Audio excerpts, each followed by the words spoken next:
નમસ્કાર, ઇવનિંગ રિપોર્ટમાં આપનું સ્વાગત છે। હું છું પંકજ। શરૂઆત મહત્વપૂર્ણ ખબરથી। છોટાઉદેપુરમાં વિદ્યાર્થીઓ ધરણા પર બેઠા। બોડેલીના માખણી વિદ્યા મંદિરમાં ધરણા પર બેઠા। આચાર્યને બદલતા વિદ્યાર્થીઓ ધરણા પર બેસી ગયા। 200 જેટલા વિદ્યાર્થીઓ 2 કલાક સુધી ધરણા પર બેઠા। તડકામાં ધરણા પર બેસતા વિદ્યાર્થીની તબિયત પણ લથડી હતી। આચાર્યને બદલી દેવામાં આવતા વિદ્યાર્થીઓમાં રોષની લાગણી જોવા મળી હતી અને આચાર્યને બદલવામાં ન આવે એવી માગણી સાથે તેઓ ધરણા પર બેઠા, જેમાંથી એક વિદ્યાર્થીની હતી જે ધરણા પર બેઠી હતી, તેની તબિયત લથડી હતી। તાત્કાલિક તેને સારવાર માટે લઈ જવામાં આવી।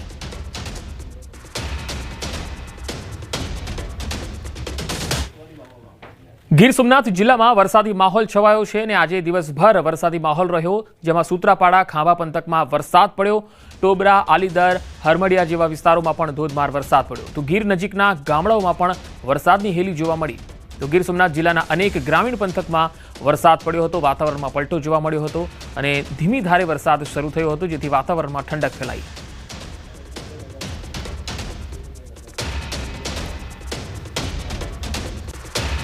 તો વેરાવળના ગ્રામ્ય વિસ્તારોમાં વરસાદી ઝાપટા પડ્યા। ભારે ગરમીના ઉકળાટ બાદ વરસાદી ઝાપટા પડ્યા।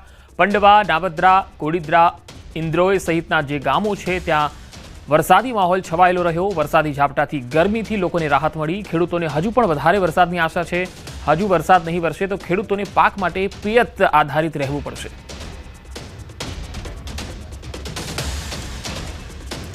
તો અમરેલીથી પણ વરસાદના અહેવાલ આવી રહ્યા છે। અમરેલી જિલ્લાના રાજુલા પંથકમાં વરસાદી માહોલ છવાયો।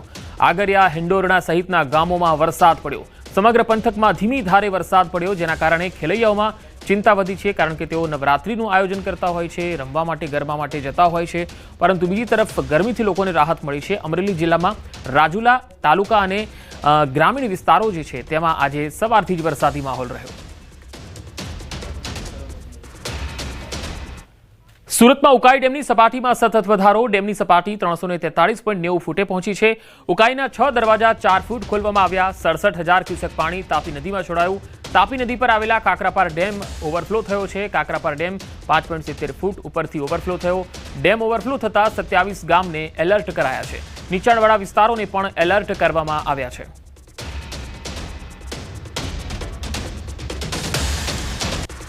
दक्षिण गुजरात की जीवादोरी समान उकाई डैम एनी पूर्णता सपाटी मात्र 1 फूट दूर से दृश्य बताने प्रयास करी कि उकाई डैम में आ 343.90 फूट पानी भराता हाल उकाई डैम में पानी नो आउटफ्लो चालू करवामां आव्यो छे। तापी नदी ની અંદર બે કાંઠે વહેતી થઈ છે। ઉકાઈ ડેમ ના 6 દરવાજા 4 ફૂટ ખોલી 67,128 ક્યુસેક પાણી છોડાતા હાલ તાપી નદીના કાંઠે આવેલા 27 જેટલા ગામોને પણ વહીવટી તંત્ર દ્વારા એલર્ટ કરવામાં આવ્યા છે। આ દ્રશ્ય છે આ માંડવી તાલુકાના કાકરાપાર ડેમના। કાકરાપાર ડેમની પૂર્ણતા સપાટી 160 ફૂટ છે, જે હાલ 165.70 ફૂટથી જે ચાલી રહ્યું છે, એટલે કે 5.7 ફૂટ જેટલું આ જે કાકરાપાર ડેમ ઓવરફ્લો થતા નયનરમ્ય દ્રશ્ય સર્જાવા પામ્યા છે। તો સાથે સાથે વાત કરવામાં આવે તો તાપી કાંઠે આવેલા ગામોને પણ વહીવટી તંત્ર દ્વારા એલર્ટ કરવામાં આવ્યા છે। આ જે નયનરમ્ય દ્રશ્યો છે એ કાકરાપાર ડેમના છે। કાકરાપાર ડેમ એની પૂર્ણતા સપાટીથી 5.70 ફૂટ ઓવરફ્લો થતો હાલ દ્રશ્ય પણ કેમેરામાં કેદ થવા પામ્યા છે। ખાસ કરીને આજે તાપી નદીને કાંઠે આવેલા ગામોને વહીવટી તંત્ર દ્વારા એલર્ટ કરવામાં આવ્યા છે। કેતન પટેલ, ન્યૂઝ 18 ગુજરાતી, પારલોલી। ડાંગ જિલ્લામાં 2 દિવસના વરસાદી વિરામ બાદ આજે બંધ પડવાના કારણે કુદરતી સૌંદર્ય જાણે ખીલી ઉઠ્યું હતું। ગીરાધોધ પોતાના અસલી મિજાજમાં જોવા મળ્યો। રસ્તે આવતા અનેક નાના મોટા ઝરણા સક્રિય થયા। સાપુતારામાં વાતાવરણ ખુશનુમા બની ગયું અને પ્રવાસીઓને પણ પોતાની તરફ આકર્ષે એ પ્રકારનું નયનરમ્ય વાતાવરણ જોવા મળી રહ્યું છે। ડાંગના સાપુતારાથી આ તસવીરો આવી રહી છે, જ્યાં ગીરાધોધ સહિત જે અલગ અલગ ઝરણાઓ આવેલા છે એ જીવંત બની ગયા છે। 2 દિવસ વરસાદ રહ્યો અને હવે જ્યારે વરસાદે વિરામ લીધો છે ત્યારે જાણે પ્રકૃતિ જીવંત બની ગઈ છે, પ્રકૃતિ ખીલી ઉઠી હોય એ પ્રકારે ગીરાધોધનો નજારો જોવા મળ્યો। રાજકોટના ઉપલેટા પાસેનો મોજ નદી પરના કોઝવેના સમારકામની માંગ ઉઠી છે। મોજ ડેમ ઓવરફ્લો થવાથી છેલ્લા 20 દિવસથી નદી ઉપરનો કોઝવે તૂટી ગયો અને કોઝવેનો રસ્તો બંધ કરાતા 4-5 ગામના લોકોને 12 કિલોમીટર ફરીને જવું પડે છે। વળી કેટલાકને આ તૂટેલા કોઝવે પરથી નદીના પ્રવાહમાં જીવના જોખમે પ્રવાસ કરવા મજબૂર બનવું પડે છે। સ્થાનિકોની માંગ છે કે વરસાદે વિરામ લીધો છે અને તેથી આ કોઝવેનું તાત્કાલિક સમારકામ થાય। આ વિદ્યાર્થીઓને જો ફરીને જાય તો 12 કિલોમીટર ફરીને જવું પડે છે, જેથી કરી અને વિદ્યાર્થીઓ ગઢાડા પ્રાથમિક શાળાએ આવતા હોય, જેને કારણે જીવને જોખમે આ વિદ્યાર્થીઓ ઉતરતા હોય. ત્યારે અમારી એવી માગણી છે કે હવે વરસાદે વિરામ લીધો છે ત્યારે આ રસ્તો કામ ચલાવ જો તાત્કાલિક રિપેર કરવામાં આવે તો ગામ લોકોનો પણ પ્રશ્ન હલ થાય, એસટીનો પ્રશ્ન હલ થાય, તેવી અમારે ગામ લોકોની માગણી છે. પાટણના સાંતલપુર તાલુકાના મઢુત્રા ગામમાં પૂરના 15 દિવસ બાદ પણ પરિસ્થિતિ સામાન્ય થઈ નથી. તળાવ પ્લોટ વિસ્તારના 40થી વધુ મકાનોમાં આજે પણ 3 થી 4 ફૂટ જેટલા વરસાદી પાણી ભરેલા છે. સતત પાણી ભરેલા હોવાના કારણે ઘરોની સામગ્રીને ભારે નુકસાન થયું. અનેક પરિવારોને પોતાનું ઘર છોડીને સગા સંબંધીઓના અથવા ઊંચાણવાળા વિસ્તારમાં આશરો લેવો પડે છે. પાણીના નિકાલ માટે કોઈ અસરકારક પગલાં ન લેવાતા ગ્રામજનો હાલાકી ભોગવી રહ્યા છે. લોકોમાં તંત્ર સામે ભારોભાર રોષ છે. બનાસકાંઠાનું બાલુત્રી ગામ હજુ પણ પાણીમાં ગરકાવ છે. છેલ્લા 21 દિવસથી આ ગામમાંથી પાણી ઓસર્યા નથી. શાળા, અનેક મકાનો, ખેતરોમાં પણ હજુ પાણી નથી ઓસર્યા. જનજીવન પર તેની માઠી અસર જોવા મળી છે. બાળકોના શિક્ષણ કાર્ય પર અસર થઈ રહી છે, જેથી ગ્રામજનો થરાદ પ્રાંત કચેરીએ પહોંચ્યા હતા, જ્યાં તાત્કાલિક ધોરણે પાણી નિકાલની વ્યવસ્થા કરવાની માંગણી કરાઈ. વરસાદને પગલે વાવ, સુઈગામ, થરાદ પંથકમાં પૂર જેવી સ્થિતિનું નિર્માણ થયું હતું. 20 દિવસ થયા છતાં હજી પાણીનો કોઈ નિકાલ આવ્યો નથી. અમારે 18 તારીખે પણ અમે આવીને આવેદનપત્ર આપ્યું હતું અને એસડીએમ સાહેબ પણ આવ્યા હતા ને 48 કલાકનો અમને ટાઈમ આપ્યો હતો, પણ હજી કોઈ નિકાલ થયો નથી. અમારી શાળા બંધ છે, અમારા દવાખાના બંધ છે, હેડવાનો કોઈ માર્ગ નથી, રોગચાળો ફાટી નીકળ્યો છે. એટલે અમે ખૂબ તકલીફમાં. હવે અમે કોઈ કે ભૂખ હડતાળ ઉપર બેસવા આવ્યા હતા. કોઈ આરો નથી, પશુનો આરો નથી, મોણોનો આરો નથી, તો મોણોને ખાવા પીવાનું નથી. અમુક જગ્યાએ તો સાહેબ મળે છે તો ઢોરાને શું ના કે કાંઈ બળી ગયું, બધું પાણી પડ્યું છે, ચોથી લાવીને મોડો કરીએ.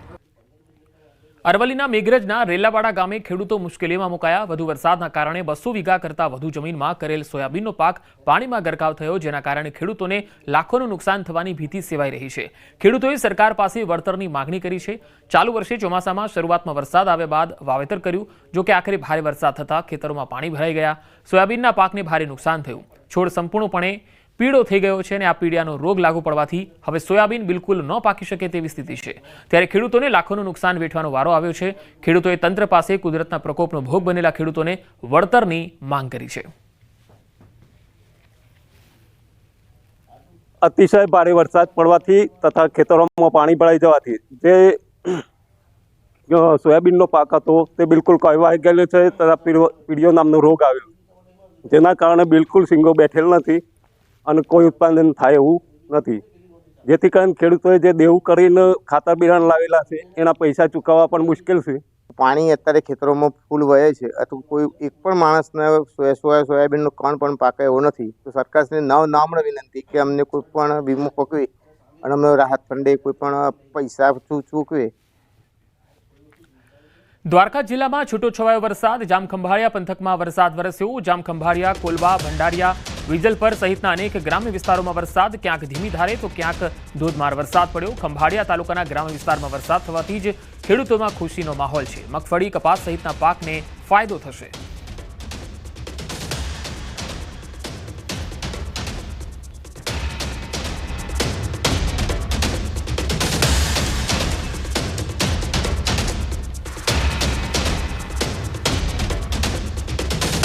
અને હવે વાત શ્વાનના આતંકની.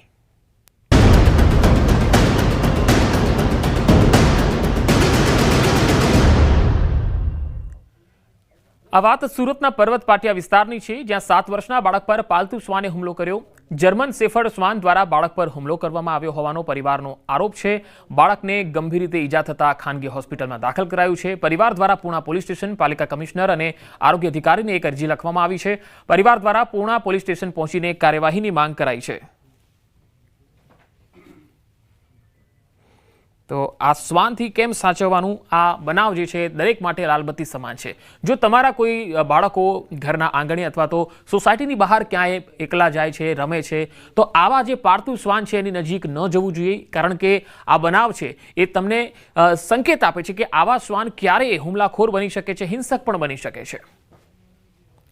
हम उधर बौखड़े पे बैठे होते तो लड़के को कुत्ते वो साइकिल लेके पीछे गया, तभी वो कुत्ता उसको मालूम नहीं था लड़के को इधर कुत्ता है, तो वो पीछे गया तो तो उसको खींचा, वो तो मैंने देखा नहीं, मगर वो नीचे गिरा हुआ था और कुत्ता काट रहा था और वो टीचर है ना ऊपर से खींच रही थी वो कुत्ते को, मगर वो छोड़ता नहीं था। फिर वो चिल्लाता था, कुत्ता भी चिल्लाता था और वो भी चिल्ला रहा था लड़का। फिर लड़का भाग, उसको छोड़ाया तभी वो भाग के हमारे पास आया, तो हमारे पास आया तभी मैं घर पे लेके आई। पहले हमने सोसाइटी कमेटी में भी बोला, लेकिन वो फिर भी नहीं मान रहे हैं। वो यही बोल रहे हैं कि हमें तो हमारा कुत्ता चाहिए ही चाहिए। इसीलिए मैं बोलती हूँ कि उनको कुत्ता हटाइए प्लीज। लेकिन हमने कमिश्नर से और पुलिस से सबसे बात की, अभी तक कुछ हुआ नहीं है। तो बस यही रिक्वेस्ट है, उनको भी समझाया है लेकिन वो नहीं मान रहे। मेरा बच्चा पूरी तरह से एकदम हो गया है कि वो कहीं नीचे जाने के लिए भी नहीं हो रहा है, मान ही नहीं रहा है, उधर उसके अंदर डर बैठ गया। तो मैं यही चाहती हूँ कि वो कुत्ता नहीं चाहिए, ताकि ये मेरे साथ हुआ है आगे फ्यूचर में किसी भी बच्चे के साथ नहीं हो। बस તો શ્વાનથી સંભાળજો, રખડતા જ નહીં, પાલતુ શ્વાનનું પણ રસીકરણ કરાવી રાખજો। રાજ્યમાં તાજેતરમાં બનેલા 3 બનાવો દરેક માટે લાલબત્તી સમાન બન્યા છે। સુરતના પર્વત પાટિયામાં ગઈકાલે 7 વર્ષના બાળક પર પાલતુ શ્વાને હુમલો કર્યો, જેમાં બાળક ગંભીર રીતે ઘાયલ થયો। પરિવારનો આરોપ છે કે જર્મન શેફર્ડ શ્વાને હુમલો કર્યો હતો, જે બાદ પરિવારજનોએ પોલીસ કાર્યવાહીની પણ માંગ કરી। તો સુરતના જ કોસંબામાં 5 વર્ષના બાળક પર શ્વાનના ટોળાએ હુમલો કર્યો।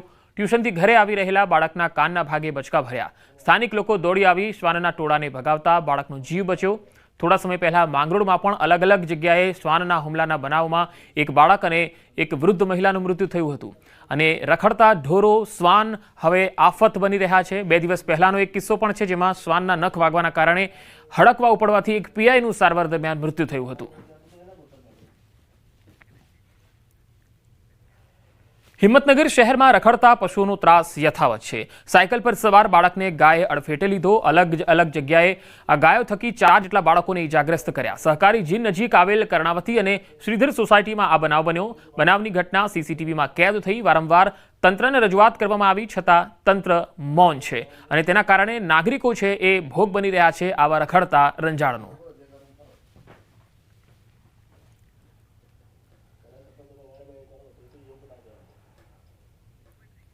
તો સાયકલ પર સવાર બાળકને ગાયે અડફેટે લીધો। આ તસવીરો સીસીટીવીમાં પણ કેદ થઈ। તમે જોઈ શકો છો કે ગાય કેટલી હુમલાખોર બની જતી હતી અને એ કેટલાક લોકો તેને છોડાવવાનો પ્રયત્ન પણ કરે છે, છતાં પણ આ ગાય એટલી વિફરેલી હતી કે તેણે આ બાળક જે છે તેના ઉપર હુમલો કરવાનું ચાલુ રાખ્યું।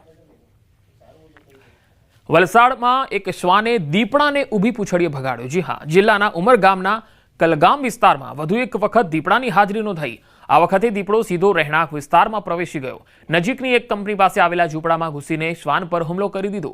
આખી ઘટના સીસીટીવીમાં કેદ થઈ, જેમાં દેખાય છે કે દીપડાના હુમલાનો શ્વાને પ્રતિકાર કર્યો અને અંતે દીપડો ત્યાંથી ભાગી છૂટ્યો હતો। આસપાસના લોકોમાં ઘટનાને લઈને ભારે ચિંતાનો માહોલ છે। ઘટના અંગે વન વિભાગને જાણ કરાઈ છે। વન અધિકારીઓએ તાત્કાલિક કાર્યવાહી શરૂ કરી છે। ધોરાજીમાં આખલાઓનો આતંક। સોની બજારમાં 2 આખલા વચ્ચે યુદ્ધ। સોની બજારમાં 2 આખલાઓ વચ્ચે યુદ્ધ થતા રિક્ષા ચાલકનો આબાદ બચાવ થયો। વેપારીઓએ દુકાનો બંધ કરી દીધી હતી। સોની બજારમાં 2 આખલા વચ્ચે 1 કલાક સુધી આ લડાઈ ચાલી, જેના કારણે અહીંથી પસાર થનારા વાહન ચાલકોના જીવ તાળવે ચોંટ્યા। ધોરાજીમાં અનેક વખત આવી રખડતા આખલાઓના વચ્ચે યુદ્ધ થતા હોય છે અને નગરપાલિકા દ્વારા કોઈ કાર્યવાહી થતી નથી। રાહદારીઓ એમની અડફેટે ચડી જાય છે। ક્યાંક પાર કરેલા વાહનોને પણ નુકસાન પહોંચે। ધાનેરાને બનાસકાંઠા જિલ્લામાં યથાવત રાખવાના સરકારના નિર્ણયથી સમગ્ર ધાનેરામાં આનંદની લાગણી વ્યાપી ગઈ છે। હિતરક્ષક સમિતિના નેતૃત્વ હેઠળ ધાનેરાવાસીઓએ આ માટે લાંબો સંઘર્ષ અને આંદોલન ચલાવ્યું, જેને સરકારે આખરે માન્યતા આપી। આ નિર્ણય બાદ ધાનેરા શહેરમાં જશ્નનો માહોલ છે, જ્યાં ભાજપ, કોંગ્રેસ અને આપના કાર્યકર્તાઓ એકજૂટ થઈ ફટાકડા ફોડીને અને મીઠાઈ વહેંચીને ઉત્સવ મનાવ્યો। ધારાસભ્ય માવજી દેસાઈ પણ ઉજવણીમાં હાજર રહ્યા।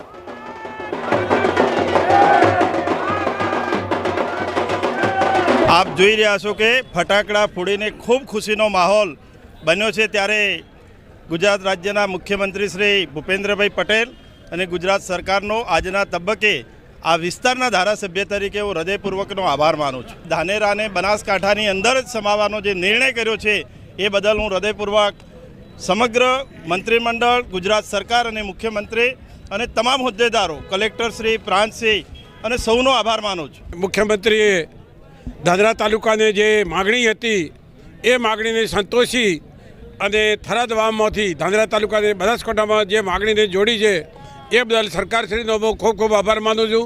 પ્રજાનું હિત ક્યાં છે એમાં એની પ્રજાએ કોઠાસૂઝ બતાવી છે એ બદલ એની ધાનેરા તાલુકાની પ્રજાનો પણ ખૂબ આભાર માનું છું। અને સરકારશ્રીએ પણ જે કંઈ આપણી વાતને ધ્યાનમાં લઈ અને આપણને જે કંઈ આપ્યું છે એ બદલ ખૂબ પણ સરકારનો હું આભાર માનું છું. બનાસકાંઠાના અંદર ધાનેરાનો સમાવેશ કર્યો એ બદલ અમે મુખ્યમંત્રીશ્રીનો ખૂબ ખૂબ આભાર વ્યક્ત કરીએ છીએ. સાથે વિધાનસભાના અધ્યક્ષ માન્ય શંકરભાઈ ચૌધરી સાહેબનો પણ આજના તબક્કે અમે ખૂબ ખૂબ આભાર વ્યક્ત કરીએ છીએ. જે બનાસકાંઠાની અંદર ધાનેરા તાલુકાને જે રાખ્યો છે જે લોકોની માગણીને સ્વીકારે અને જે નિર્ણય લીધો છે તો ભારતીય જનતા પાર્ટી એમનો પણ આભાર વ્યક્ત કરે છે. સાથે સાથે સંગઠન દ્વારા પણ પ્રદેશ અંદર અને સરકારમાં રજૂઆત કરવામાં આવી હતી અને એ રજૂઆત માનનીય અધ્યક્ષ શ્રી શંકરભાઈ ચૌધરી સાહેબને પણ કરવામાં આવી હતી. એમને પણ એના અંદર સાથ સહકાર આપે અને જે બનાસકાંઠાની અંદર ધાનેરા તાલુકો રાખવાનો હતો એના અંદર પોતે પણ પૂરતો પ્રયત્ન કર્યો છે. તે બદલ માનનીય અધ્યક્ષ શ્રી સાહેબનો પણ ખૂબ ખૂબ આભાર. બનાસકાંઠા જિલ્લા વિભાજનનું જાહેરનામું પ્રસિદ્ધ થયું. બનાસકાંઠામાંથી નવા વાવ થરાદ જિલ્લાનું નિર્માણ કરાયું છે, જેમાં કુલ 8 તાલુકાઓનો સમાવેશ કરાયો. નવા જિલ્લામાં દિયોદર, લાખણી, થરાદ, વાવ, રાહ, ધરણીધર, ભાભર અને સુઈગામ તાલુકાનો સમાવેશ કરાયો છે. જ્યારે મૂળ બનાસકાંઠા જિલ્લામાં પાલનપુર, વડગામ, દાંતા, હળાદ, અમીરગઢ, દાંતીવાડા, ડીસા, કાંકરેજ, ઓગળ અને ધાનેરા તાલુકા યથાવત રહેશે. આ વિભાજનથી સ્થાનિક પ્રશાસન વધુ સુવ્યવસ્થિત અને પ્રભાવશાળી બનશે તેવી આશા વ્યક્ત થઈ રહી છે. રાજ્યમાં સરકારે નવા તાલુકા જાહેર કરતા કहीं ખુશી કहीं ગમ જેવો માહોલ છે. મહીસાગર જિલ્લામાં ગોધરા અને કોઠંબા એમ 2 તાલુકાઓની જે છે એ જાહેરાત કરવામાં આવી છે. કોઠંબામાં 54 જેટલા ગામોનો સમાવેશ કરાયો, જેને લઈને 12 જેટલા ગામોમાં વિરોધ જોવા મળ્યો. ગામ લોકોએ અસંતોષ વ્યક્ત કરી કલેક્ટર કચેરી આવેદન આપ્યું. અન્ય લોકોમાં નવા તાલુકાની ખુશી પણ છે. લોકોએ ફટાકડા પણ ફોડ્યા, ડીજેની યાત્રા પણ કાઢી. નવા તાલુકાની જાહેરાતને લઈને કેબિનેટ મંત્રી કુબેર ડિંડોરે પણ ગોધરમાં હાજર રહીને લોકોને શુભકામના પાઠવી. આગામી 2 ઓક્ટોબરથી કચેરીઓ કાર્યરત થશે તેવી માહિતી આપી. અમારા લુણાવાડા સાથે નેતો છે અને લુણાવાડામાં રહેવું છે. અમને કોઈ જાણ કે કશું કર્યા વગર અમારા 4 પંચાયતોના નામ લખ્યા, 8 ગામ આવે છે, પણ ગામજનો પંચાયતના બધા સભ્યો, સરપંચો સહયોગ કરી અને બધું આપ્યું છે. અમારી માંગણી તદ્દન એવી છે કે અમારે લુણાવાડા તાલુકાની અંદર જ રહેવાનું છે. અમારે કોઠંબા તાલુકામાં સમાવેશ થતો હોય તો અમારે ત્યાં જવાની કોઈ જરૂર નથી. અમારે લુણાવાડા તાલુકામાં જ અમે રહીએ એવી અમારી માંગણી છે. અમારો બજારનો તમામ વ્યવહાર અને અત્યાર સુધીનું તમામ વસ્તુ અમે લુણાવાડા સાથે સંકળાયેલા છીએ, એટલે કોઠંબા તાલુકામાં અમારે સમાવેશ થવાની કોઈ જરૂર નથી. ઉત્સવ હોય આ નવરાત્રીનો ઉત્સવ આપણે બધા ઉજવી રહ્યા છીએ. માં આદ્યશક્તિ માં બધાનું કલ્યાણ કરે, સર્વનું કલ્યાણ કરે. નવો તાલુકો બને એમાં બધા જ આપણા ખેડૂતો, યુવાનો, વડીલો, માતા, બહેનો ઘર આંગણે જે સુવિધા આપણને મળવાની છે દરેક બાબતની તો લાભ લઈને આપણે સુખાકારીને આપણને આગળ વધીએ. શુભેચ્છા સાથે મારી વાત પૂરી કરું છું. છોટાઉદેપુર જિલ્લામાં કદવાલ ગામને નવો તાલુકો જાહેર કરાતા લોકોમાં ખુશીની લાગણી જોવા મળી છે. 17 ગ્રામ પંચાયતના 42 ગામોનો સમાવેશ કરીને નવો તાલુકો રચાયો છે. સ્થાનિકોનું કહેવું છે કે તાલુકા કચેરી નજીક આવતા વિકાસ અને રોજગારીની નવી તકો ઊભી થશે. અત્યાર સુધીમાં સરકારી કામ માટે 25 કિલોમીટર દૂર પાવીજેતપુર જવું પડતું, જે સમસ્યા હવે દૂર થશે. કદવાલ તાલુકાની વર્ષો જૂની માગણીને ધ્યાનમાં રાખીને સરકારે જાહેરાત કરી દીધી છે, ત્યારે લોકોએ આભાર વ્યક્ત કર્યો. નવો તાલુકો જાહેર થવાથી લોકોએ ઢોલ વગાડી, ફટાકડા ફોડીને ખુશી વ્યક્ત કરી. આ કદવાલ તાલુકો બનવાથી અમારી સેન્ટ્રલ કોઓપરેટિવ બેંક પણ કદવાલમાં આવશે. કે દૂધનો પગાર લેવા જવા માટે સેન્ટ્રલ કોઓપરેટિવ બેંકમાં પાવીજેતપુર તાલુકામાં ધક્કા ખાઈ ખાઈને લોકો થાકી ગયા હતા. તાલુકાને નથી એટલું બધું લાગતું હતું, પણ અમારી જે માંગણી હતી એ માંગણીને અમારી સરકારે ધ્યાન આપી. આ કદવાલનો વિકાસ 100% થવાનો છે. નવરાત્રીના શુભ દિવસોની અંદર માતાજીની કૃપાથી અમારા છોટાઉદેપુર જિલ્લાની અંદરથી પાવીજેતપુર તાલુકામાંથી કદવાલ ગામનો જે તાલુકાનો દરજ્જો સરકારશ્રીએ આપ્યો છે તેના માટે અમારે સરકારશ્રીનો ખૂબ ખૂબ આભાર. અને તેનાથી અમારા કદવાલ ગામની અંદર વેપારી વર્ગને ખૂબ મોટો ફાયદો થવાનો છે, જેથી કરીને સરકારશ્રીનો તે માટે પણ ખૂબ ખૂબ આભાર વ્યક્ત કરીએ છીએ. નવરાત્રીમાં આ વખતે સુરત પોલીસ એઆઈ ટેકનોલોજીનો ઉપયોગ કરી રહી છે, જેમાં એઆઈ કેમેરાથી સુરક્ષા અને ક્રાઉડ મેનેજમેન્ટ સિસ્ટમ અમલમાં મુકાઈ છે. શહેરના 15થી વધુ મોટા ગરબા ડોમમાં જ્યાં 10-15 હજારથી વધુ ખેલૈયાઓ ભેગા થાય છે, ત્યાં 50થી વધુ એઆઈ કેમેરા ગોઠવવામાં આવ્યા. આ કેમેરા માત્ર ફૂટેજ જ નહીં, પરંતુ એન્ટ્રી એક્ઝિટ થતી વ્યક્તિઓની ગણતરી પણ કરે છે. જો ડોમમાં ભીડ નિર્ધારિત મર્યાદા કરતાં વધી જાય તો સિસ્ટમ તરત જ કંટ્રોલ રૂમને એલર્ટ મોકલે છે. પોલીસ તાત્કાલિક પગલાં ભરીને પરિસ્થિતિમાં કાબુ અથવા તો નિયંત્રણ મેળવે છે. એઆઈ કેમેરાની સૌથી ખાસ વાત એ છે કે તે માત્ર ભીડ જ નહીં, પરંતુ લોકોની હરકત પણ ટ્રેક કરે છે. જો કોઈ વ્યક્તિ પ્રવેશ સમયે બેગ લઈને આવે અને બહાર નીકળતી વખતે તે બેગ પાસે ન હોય તો સિસ્ટમ તરત જ શંકાસ્પદ ગતિવિધિ તરીકે એલર્ટ કરે છે. આ કારણે ચોરી જેવી ઘટનાઓ અટકાવવામાં મદદ મળે છે. દરેક ગરબા ડોમની કેમેરા લિંક સીધી સુરત પોલીસના કંટ્રોલ રૂમ સાથે જોડાઈ છે. આ લાઈવ કેમેરાની ખાસિયત એ છે કે એનાથી દરેકે દરેક વ્યક્તિ જે પંડાલમાં જઈ રહ્યા છે એની પર ડાયરેક્ટ સુપરવિઝન થઈ રહ્યું છે. એની સાથે સાથે હ્યુમન કાઉન્ટિંગ પણ આ દ્વારા કરવામાં આવી રહ્યું છે. એટલે કોઈ પણ ગણપતિ, કોઈ પણ નવરાત્રિના જે ગરબાના પ્લેસીસ છે ત્યાં જ્યાં પણ જેટલી કેપેસિટી છે એના કરતાં વધારે ક્રાઉડ થઈ રહ્યું છે તો ઓટોમેટિકલી આ પ્લેસ કમાન્ડ એન્ડ કંટ્રોલ રૂમમાં એ જે કેમેરા છે એની અંદર એ પોપઅપ થશે અને એલર્ટ એક મેસેજ ઇસ્યુ થશે. જે એન્ટ્રી એક્ઝિટ ગેટ છે ત્યાં પોલીસનું જે બંદોબસ્ત લાગવામાં આવી રહ્યો છે, પોલીસના બંદોબસ્ત ઉપર પણ સુપરવિઝન કરવામાં આવશે. એનાથી ચોરીની ઘટનાઓ છે એને રોકવામાં પણ મોટી સફળતા મળશે. કારણ કે જેટલા પણ લોકો એન્ટર થઈ રહ્યા છે એ કયા પ્રકારના બેગ્સ, કયા પ્રકારના બોક્સીસ લઈને જઈ રહ્યા છે, એમાં કોઈ વ્યક્તિ જો એન્ટ્રી વખતે કોઈ બેગ લઈને નથી જઈ રહ્યું અને એક્ઝિટ વખતે જો એના હાથમાં કોઈ બેગ કેવું આવે તો કોઈ ચોરીનો બનાવ હશે તો AI કેમેરાના રેકોર્ડિંગથી એ ચોરને આઈડેન્ટિફાઈ કરવામાં પણ મદદ મળશે. આજે વિશ્વ ફાર્માસિસ્ટ દિવસ છે. ગુજરાત ફાર્માસિસ્ટ એસોસિએશન દ્વારા વિશ્વ ફાર્માસિસ્ટ દિવસની ઉજવણી કરાઈ રહી છે. ત્યારે આ દિવસે ફાર્માસિસ્ટોએ વિવિધ માગણીઓ કરી હતી. ફાર્મસી કાઉન્સિલમાં ફાર્મસી ઇન્સ્પેક્ટરની નિમણૂક કરવા તેમજ મેડિકલ સ્ટોરમાં લાયસન્સ ભાડે આપનાર ફાર્માસિસ્ટોને આ વ્યવસાય માટે બ્લેકલિસ્ટ કરવા માંગ કરી છે. ભ્રષ્ટાચાર બંધ કરોના નારા સાથે વિરોધ કર્યો હતો.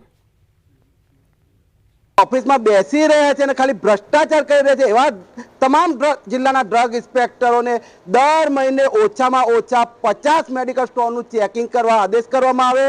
ભાડાના લાયસન્સ ઉપર ચાલતા મેડિકલ સ્ટોર્સના લાયસન્સ કાયમ માટે કેન્સલ કરવામાં આવે અને જે ફાર્માસિસ્ટો આ ગુનાહિત કૃત્યમાં સાથ આપે છે એમના રજીસ્ટ્રેશન રદ કરવાની અને બ્લેકલિસ્ટ કરવાની પણ અમારી માંગ છે. દિવ્યાંગ દંપતીએ ખેલ ક્ષેત્રે અનેક સિદ્ધિઓ હાંસલ કરી. ભાવનગરમાં રહેતા દિનેશભાઈ પડધરિયા અને તેમના પત્ની ભારતીબેન ટેબલ ટેનિસ પ્લેયર છે. આ દિનેશભાઈ કે જેની કુદરતે એવી પરીક્ષા લીધી કે તેને હિંમત હારી નહીં અને અંતમાં સફળતા પ્રાપ્ત કરી. માત્ર સરકારી નોકરી નહીં પરંતુ ટેબલ ટેનિસ જેવી રમતમાં પણ સિદ્ધિ મેળવી. નાનપણથી કુદરતે આપેલી ફટકાર બાદ પણ તેમણે નાના મોટા વ્યવસાય કરીને તેમ પોતાના મુકામ સુધી પહોંચ્યા. ત્યારે દિનેશભાઈએ 7 વર્ષ પહેલા ટેબલ ટેનિસ રમવાની શરૂઆત કરી. દિનેશભાઈની દીકરી પણ ટેબલ ટેનિસ રમતી હતી. સંસ્થાના કોચે દિનેશભાઈને પણ ટેબલ ટેનિસ રમવા માટે પ્રોત્સાહિત કર્યા હતા. જે બાદ કોચના માર્ગદર્શન હેઠળ ટેનિસ રમવાની શરૂઆત કરી હતી. દિનેશભાઈ અને તેમની પત્નીને અનેક મેડલો પણ મળ્યા છે.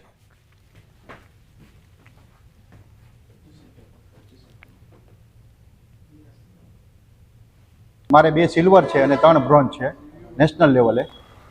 અને હાલ અમે અહીંયા સંસ્કાર મંડળ ટેબલ ટેનિસ એકેડેમીમાં સવારે 8 થી 9:30 પ્રેક્ટિસ કરી રહ્યા છીએ. અને આ પ્રેક્ટિસમાં મારા પ્રેક્ટિસ પાર્ટનર અસ્મા ગહા, સમીમ ચાવડા અને ભારતી પડદરિયાનો પણ હું ખરેખર આભારી છું. અને 7-8 વર્ષથી અમે ટેબલ ટેનિસ રમીએ છીએ. અમે હસબન્ડ વાઈફ બંને સાથે પ્રેક્ટિસ કરીએ છીએ બધા.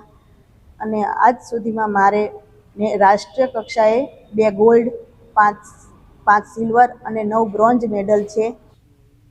મંડળ સ્થિત BN વિરાણી રમત સંકુલમાં છેલ્લા 55 વર્ષથી ખેલાડીઓને ટેબલ ટેનિસ શીખવું છું. અને દિવ્યાંગ ખેલાડીઓને ટેબલ ટેનિસ રમાડવાની શરૂઆત લગભગ અમે 4 વર્ષથી આ સંસ્થામાં કરી છે અને રેગ્યુલર. કંપનીના કર્મચારીના નામે લોન લઈને છેતરપિંડી મામલે આર્થિક ગુના નિવારણ શાખાએ 2 આરોપીની ધરપકડ કરી છે. ફરિયાદીના નામે લોન અને ક્રેડિટ કાર્ડના મળીને 4,28 લાખની લોન ભરપાઈ ન કરી છેતરપિંડી આચરી. આરોપીઓએ લોન લેવા ખોટી સહીઓ પણ કરી હતી. હાલ પોલીસે બંને આરોપીઓની ધરપકડ કરી 3 દિવસના રિમાન્ડ મેળવ્યા. લોનના નાણાંનો ક્યાં ક્યાં વપરાશ કર્યો તે બાબતે તપાસ શરૂ કરવામાં આવી. તો કર્મચારીના નામે લોન લઈ અને પછી છેતરપિંડી આચરી 2 આરોપીઓને ઝડપી લેવામાં આવ્યા છે. હવે તેમની પૂછપરછમાં વધુ કેટલાક ખુલાસાઓ પણ થઈ શકે છે. 4.28 કરોડની છેતરપિંડી આચરી છે. તેમની સાથે બીજા કેટલા લોકો હતા તેની પણ સંડોવણી હવે નિવેદનોમાં અને પૂછપરછમાં બહાર આવી શકે છે.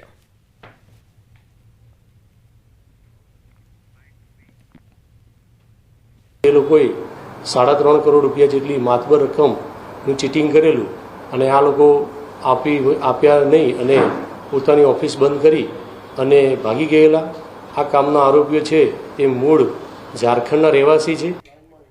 તો કર્મચારીના નામે આ શખ્સોએ લોન લીધી હતી અને એ પણ એક નહીં પરંતુ 4 કરોડ જેટલી લોન લઈ અને લોકોની સાથે છેતરપિંડી કરવામાં આવી હતી. હવે તેમની પૂછપરછ થતાં ઘણા બધા ખુલાસાઓ થવાની સંભાવના છે. પોલીસે આ બંને શખ્સોની ધરપકડ કરી લીધી છે.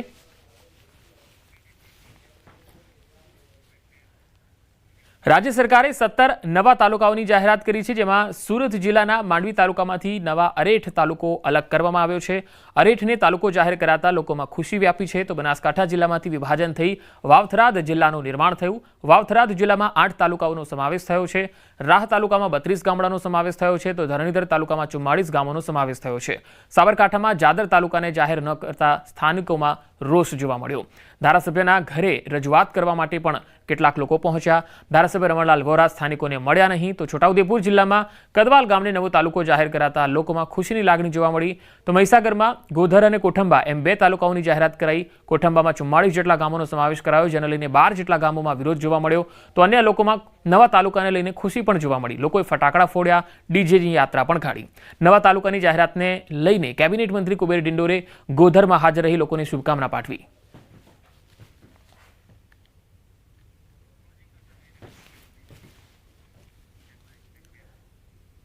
તો આ બુલેટિનમાં અત્યારે આટલું જ। નમસ્કાર।